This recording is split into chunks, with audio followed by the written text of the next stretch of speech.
What's up, everyone? It's Yamato Mask here to present One Piece 1061 analysis and somewhat review. Now, the biggest thing to come out of this chapter, and probably the last 500 chapters, is the reveal of Dr. Vegapunk.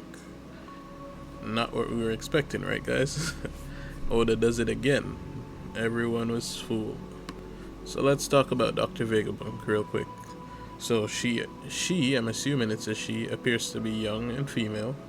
That's our assumption. So this could either go two ways. She's either like cybernetically enhanced, or more interesting, she could have done some kind of gene manipulation. Like she helped to form the lineage factor, so maybe she can age herself and other things. I mean, that would be the least surprising thing she could do. Vegapunk has a connection to so many characters we've met in One Piece, especially since the New World.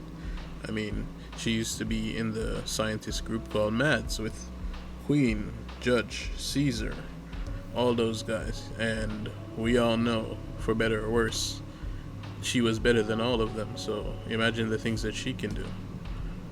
It's definitely going to be interesting to see her interaction with the Straw Hat Pirates, Frankie in particular. I mean, with everyone, but Frankie.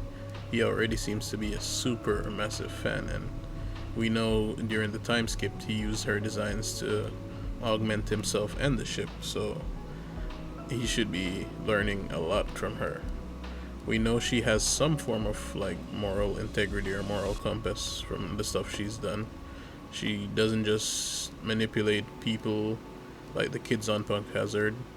She also programmed Kuma's mission that he asked. She could have done whatever she wanted after he was out, but she did program the mission to protect the Straw Hat ship, so that's a plus.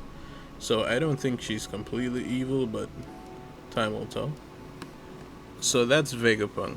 There's so much more to be said about Vegapunk, and I'm sure we'll learn so much more in the coming months. But that's gonna be for another video. We have the return of Jewelry Bunny, one of the less featured Supernova.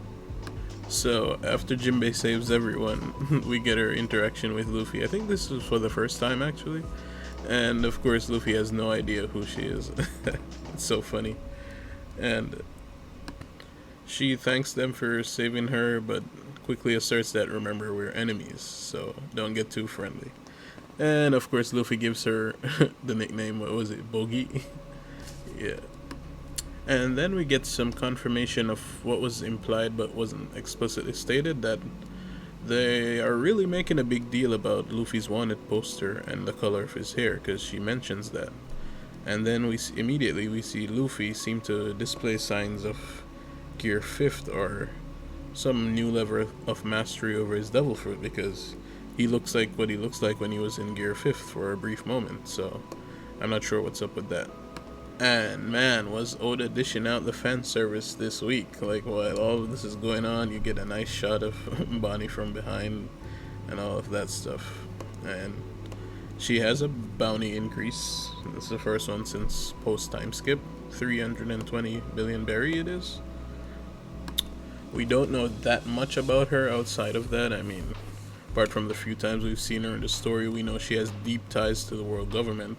Still don't know how she escaped from Akainu between the time skip and whatever happened. Or was she let go? She made a deal? We don't know.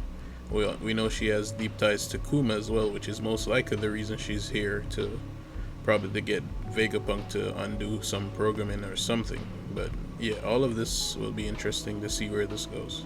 So the last major part of the chapter takes us to the G14 naval base, where we meet a bunch of new characters, including the Vice Admiral Dahl, who's the commander of G5. And is she ever a doll?